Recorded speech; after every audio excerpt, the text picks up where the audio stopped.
எண்ணம் போலே எல்லாம் நடக்கும், எதுவும் தப்பாது, இனிமேல் எதுவும் தப்பாது. எண்ணம் போலே எல்லாம் நடக்கும், எதுவும் தப்பாது, இனிமேல் எதுவும் தப்பாது.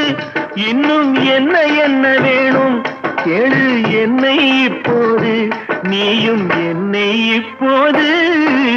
காதல் எந்தன் மீதில் என்றால் காதில் இனிக்கிறது. நேரம் காலம் பார்த்து முறையாய் பெண்ணும் கேட்டுக்க வேண்டாமோ?